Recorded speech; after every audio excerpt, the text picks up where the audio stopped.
Hello everyone, welcome to my YouTube channel again. My name is Maria, and if you're new here, welcome. And if you're a returning subscriber, thank you so much for passing by. Today video is going to be a short video. Normally I don't post videos on these dates. And now I posted a video yesterday, and there's a lot of confusion in regards to the mathematics, like where I said I earn £2,600 a month. But when you calculated all the billings, it's a way more than £2,600 I'm spending at the end of the month.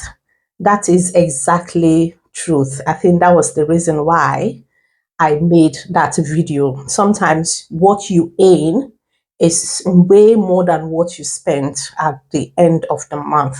I earned £2,600, but I'm spending, if you calculate everything to my own calculation, every month I'm spending sometimes £3,000 and sometimes even more than £3,000 a month I'm spending, despite I'm earning only £2,600. That is exactly true. So to clear off the doubt, I'm just going to read one of the messages. I think I've got 3 messages that I need to respond to, just to clear off the air, to see how I manage doing that. Let me just read the first message, which says, I'm not going to name the name of the person, so I'm going to read it out on my computer here.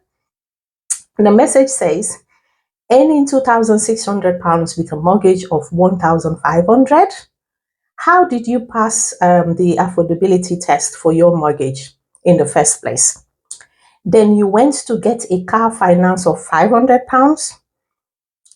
Again, how did you pass your affordability test? The Bible says wisdom is the principal thing. In all you are getting, gets understanding. It is important for people to plan their finance rather than going for a class they can't afford. So after paying the car, finance and mortgage, you have like £600 for food bills. Not possible. I said, no, I need to respond to this message, because normally when I go over the messages, I respond there, I text back. If somebody asks a question, I'll just post it there on the message or in the comment section. But this one, I said I need to make a video just to answer that question, which is very, very important. And I'm so glad that somebody asked this question, because sometimes when you're creating video, it takes, if you say you explain everything, it makes your videos go long. But if somebody asks a question like this, which is, I think this is why we have this community, when somebody makes a video, when you ask this question, that is very, very important. I said I need to make a video just to explain how did I manage with that £2,600. So you see, before I even applied for the mortgage, my husband used to live with me before he went to Africa. So we used to live together. So first, that was about 15 or 16 years ago. My husband was working, I was working as well. He was earning in those days about 1,600 and I was earning about £2,000. So if you bring that bill together, it's about 3,600 we were earning. That was about 15 years ago or so.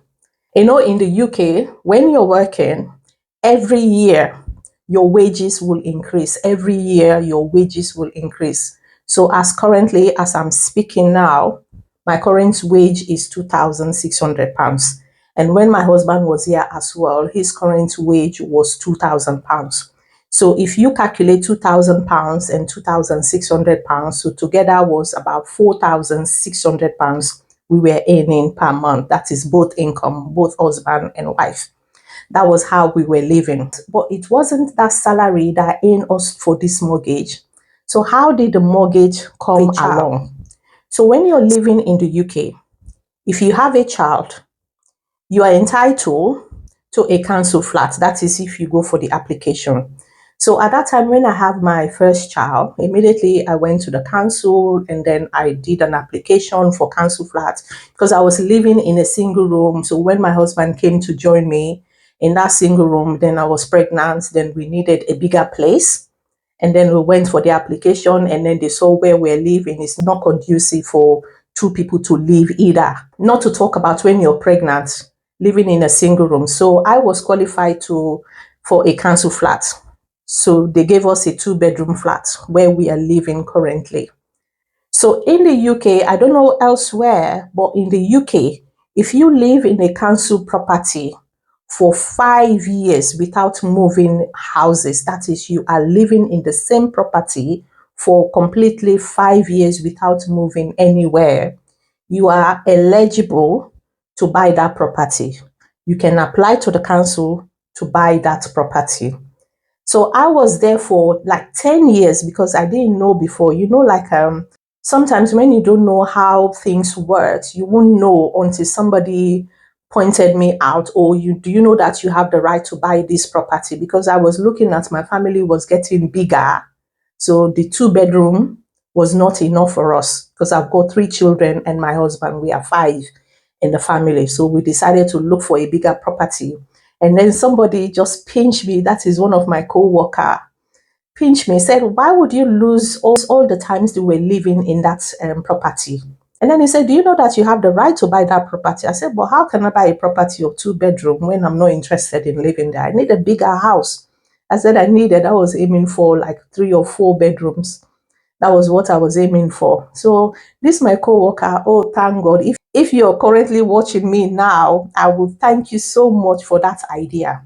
So this my co-worker pushed me to apply for the right to buy so that I won't lose out all the 10 years I've been living in the house. So I took the opportunity and I went to the council, and then I did my application and I was granted. I was accepted. My application was accepted for right to buy. And do you know what is my discount? Thank God so much. I really thank this my colleague. He really directs me the right way. He was a male staff, he's a male colleague. He really opens my eyes.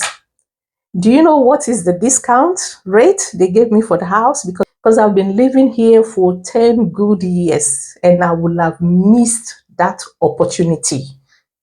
Do you know what was my discount for living in the council flat for 10 good years? Do you know?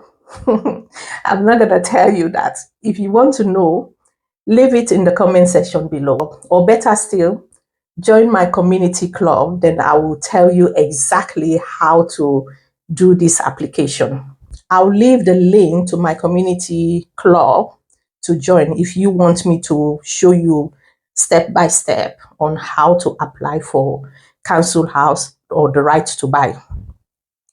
So I had a huge amount of discount. So with that discount and the time when we make the application, which was 6 years ago, my income was still 2,400 or 2,200. And my husband was getting about 1,800 at that time. If you calculate both income, both husband and wife, we were getting about like £4,000 a month. So including the discount the council gave us.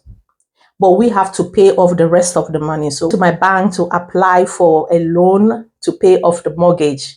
So because of I have a huge discount from the council, so because when you're applying for a mortgage, so at that time the bank was requesting for 20% of the mortgage price. So because I have a huge amount of discount from the council, so that discount I got from the council was way more than the 20% the bank was asking for. So there was no issue at all for applying for the mortgage, honestly. The only thing we have to spend, me and my husband at that time, was like paying for the insurance as well as paying for the valuation. That is the staff that came in to do the valuation of the house, to value the house before they can now go ahead and agree. So I have to pay for that one. I have to pay for a solicitor. So there was a lot of payments step by step that you need to pay. So I think it cost us not even less than £30,000 what we spent so far. Because at that time we have to renovate the house, we have to make it look very decent, paint, change everything in the house. So it cost us like £30,000 for all of that to furnish the house. So that's when the staff that came in to evaluate the house, it made everything was perfectly brand new in the house. So it didn't cost us much at all because we had a huge amount of discount for this house. That's why we managed to get the mortgage. So, like I said, if you want to know how to become a first-time buyer, please join my community club. I leave the link on this description. So just join it. It costs you only about £3, less than £3. I think it's £2.99. Then I will show you step by step how to go about to be a first-time buyer. Especially if you're living in the UK and you're living in a council flat and you want to know how you can buy that council flat, please join my community club. Then I'll teach you step by step how to go about it without even having any penny at all. You won't even pay any penny at all towards your the percentage they are asking for that mortgage. You won't pay anything.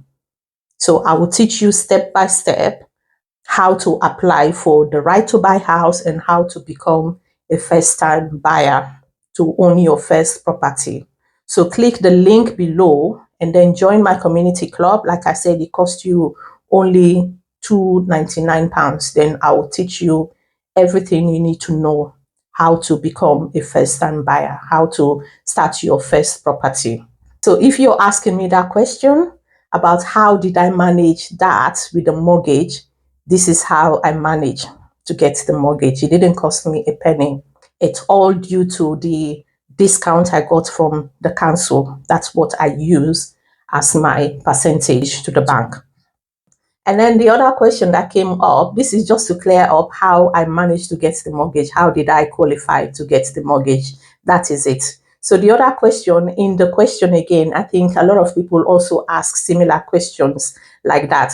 How did I manage on a salary of £2,600 and then paying the mortgage as well as the car finance and all other bills? How did I manage that? So let me just answer that for all in general. I think I'm just going to answer a lot of people that ask, how did I manage that? So I will use basically this question, which covers everybody else's curiosity. How did I manage? Okay. So yes, in the income of 2,600, remember, I did mention that I was living with my husband. That was currently before he left, before he moved to Africa. He was earning £2,000 and then I was earning £2,600. So both income was total of 4,600, which was absolutely, we were fine. We were not struggling for anything. I guess that was the reason why we went for that car, because that car it wasn't only me that was driving that car. It was both of us. And we had a second car, by the way, because we had a smaller car as well. If he is using the smaller car, I will be using the bigger car. So that's what we're using, because mostly I went for the bigger car because of the job I was doing. So he went for the smaller car. So we own two cars anyway, but we use them both equally. If I'm not using the car, like if I'm not going to work, then he will use the bigger car to go to work.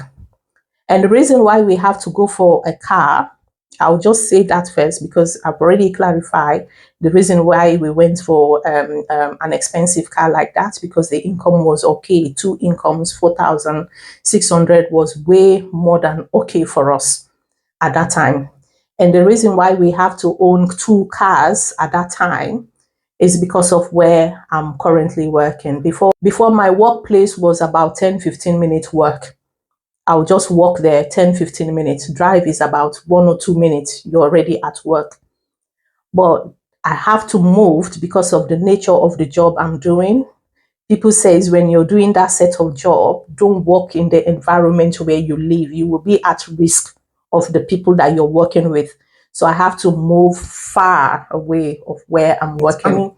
So where I'm currently working now, if you're driving, is about 7.5 miles away. So it's far distance.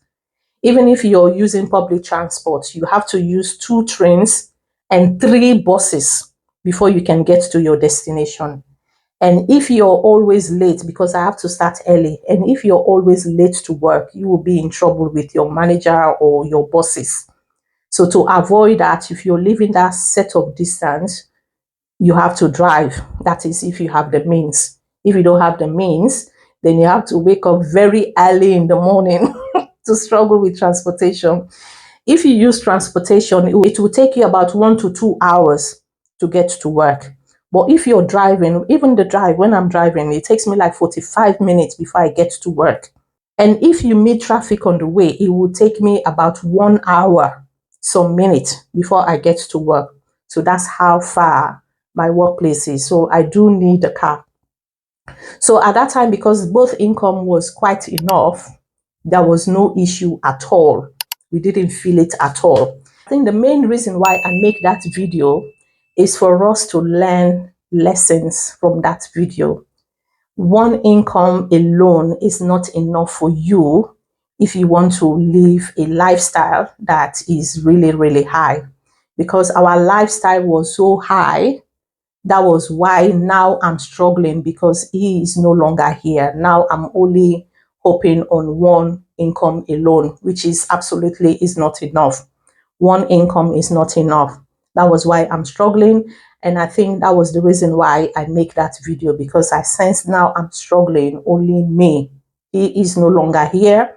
That £2,000 is a big gap, which was supporting the both household, honestly. Now, in that £2,600, like I said, it was exactly true. I'm spending £3,000 a month. Even when he was here, when my husband was here, we were spending £3,000 every single month. But because our income was 4,600, so we still have like £1,600 remaining, like for other emergency bills that comes in, on also for savings.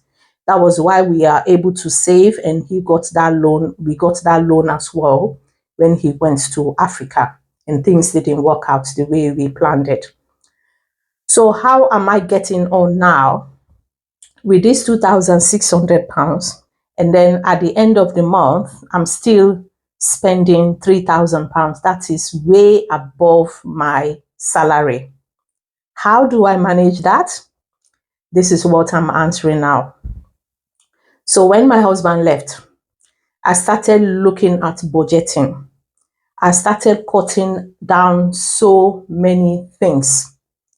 So the first thing that is helping me mostly now, as I'm speaking, is my YouTube channel. Because at the moment, I don't have any other side hustling. There are some people, the job I'm doing, there are many of us who do overtime works, who do extra shift. Despite they are on a 37.5 hours per week, there are some who are working 6 days a week or even 7 days a week just to make ends meet, because UK is very, very hard. Everything is very, very expensive. Cost of living is expensive. The rent is the most killer one. There is no rent that you can go to that is cheap. The only place that you will go that is cheap is when you rent a single room. A single room I used to pay for £50. Now a single room for a month, it will cost you between 600, 700 to £800 for just one room. If you go for a bedroom flat, that is a room and a living room, it will cost you about 1,200 or 300. And two bedrooms, that one, not to say, some people pay almost 1,800, £2,000. This is how renting is very expensive here. So, sorry, excuse me. So how I manage now, because my rent is 1,500, but this includes service charges because it's a council flat. So when you live in a council property and you apply for the right to buy, council will give you like 5 years before you have the right to either sell it or rent it out.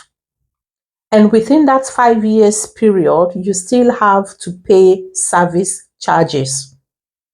And not to talk about the council tax. So my mortgage alone cost me about 1,200, but because of the council tax and the service charges, that is why my mortgage, I just include it as 1,500 for everything. So With the car finance, which is the 500 and other bills, that makes it up to £3,000.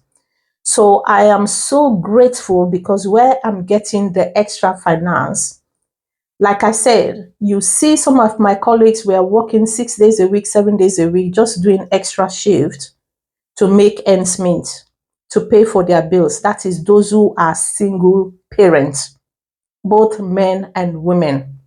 In order for you to be able to pay off your bills, you have to do extra shift. But because I have children and they are all boys, at this time around, this is when children go astray if there is no family at home. And I can't afford to do overtime at my workplace. I can't. I even changed my job role to working 9 to 5. At the moment, I'm working Mondays to Fridays, 9 to 5. By the time my children goes to school, I'll be leaving home with them.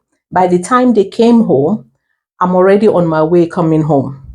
And weekends, I'm here with them, just checking over them. So I can't afford to do overtime. So I'm just depending on my 2,600. And thankfully, that is why it's very good to do hustling. That is, do extra job aside. So the extra job I'm doing at the moment is my YouTube channel. And my YouTube channel at the moment is really working for me very, very well. And thank you so much for everybody that is watching me. The watch that you're watching me is helping me greatly at the moment because every month I'm receiving salary from YouTube as well.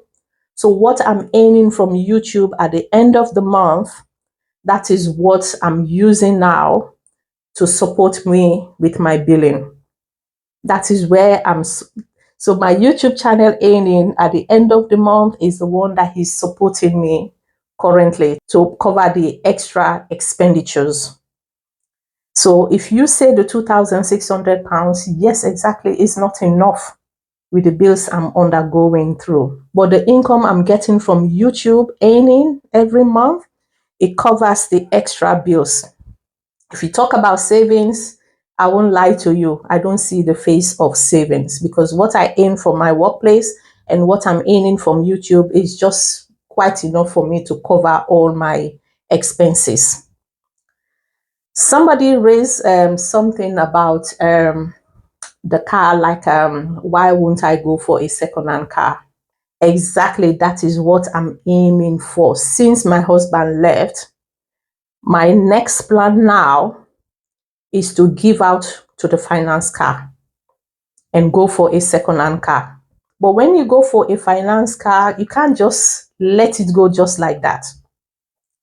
I don't know about elsewhere, but like in the UK, if you go for a finance car, you have a 3 years contract.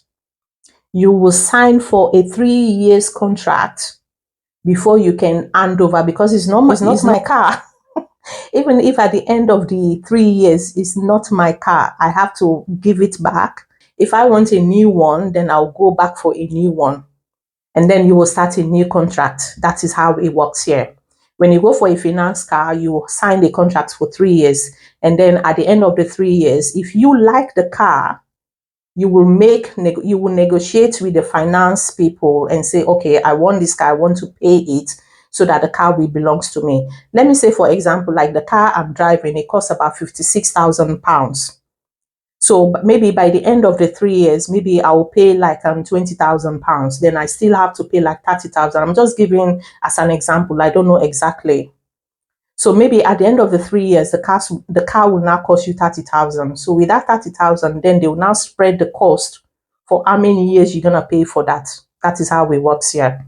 But if you decided, okay, I don't want this car anymore, I'll go for a new finance car as well. You choose the car that you want, then you will sign a new 3-year agreement as well, a new contract for 3 years, and then they spread the cost, how long you're gonna pay for that 3 years, and then the remaining, then at the end of the 3 year, you return the car back. That is how it works here.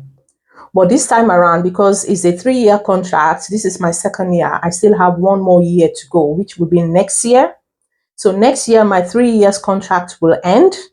And then when it ends, I'm gonna give up the car, and then I'll go for a second-hand car. So that is what I'm saving for now.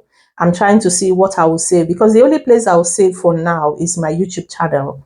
It's through my YouTube earning. So whatever I have on my YouTube earning, I'll be saving gradually. So at the moment, I started trying to target to see how I can be putting out £200 aside every single month, to see maybe by the end of next year, whatever I have from there, then I'll see whatever I get from YouTube as well. Then I'll go for a second-hand car. Even if it costs me about 2, 3, or £4,000, I'll still get a new car. That would be my plan. If you ask me how I'm going to achieve that now that I'm not having any savings, if you see me recently, before I used to post once a week, but it wasn't earning me enough money. So now I'm posting like twice a week to see how I can make more money at the end of the month, see how I will be able to save to £200 every month. By the time my car is due to return back, then I will be able to save up for a second-hand car. So that is my next plan. But I can't give up the car now until next year. So next year I will give up the car and go for a second-hand car. So that is my plan. And also somebody talk about, somebody advised me on the comments around the grocery shopping, how I can manage, like instead of going to Costco, I can either go to Lidl or Aldi, maybe spend about between £35 or £30 to £40 a week shopping. Honestly, thank you so much for that advice. Actually, I do shop at Lidl. Don't see me like that. I do shop at Lidl because when you go to Costco, Costco is like a monthly shopping.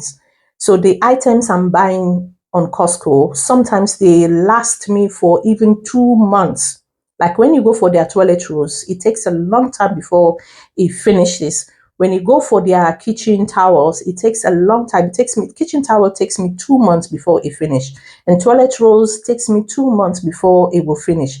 And then you go for their water as well. It takes me a long time before it will finish.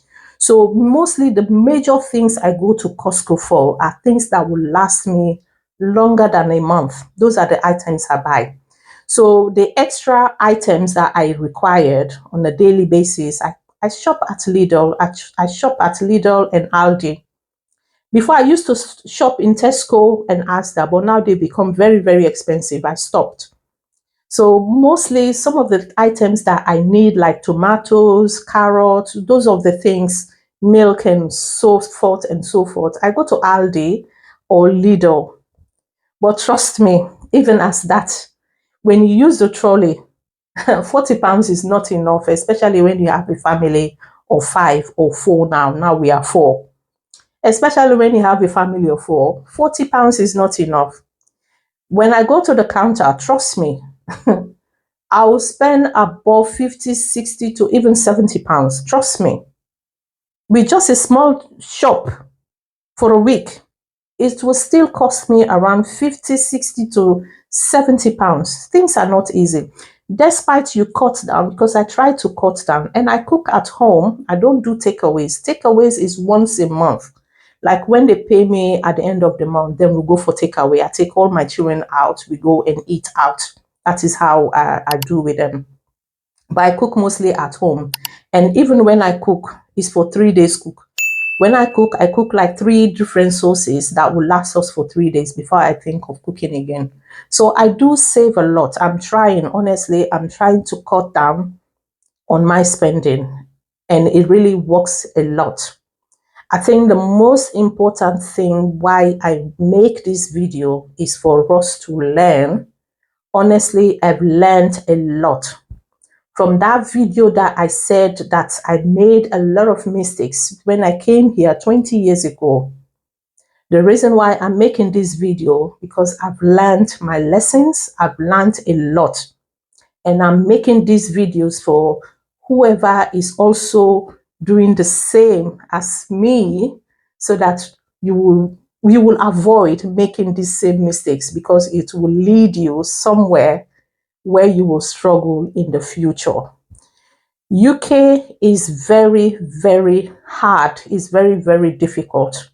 You will see yourself that you are working very, very hard, but by the end of the month, you look at your salary, you will even laugh at your bank account. You will ask yourself, why are you working so hard for your bank, for your bills, for your mortgage?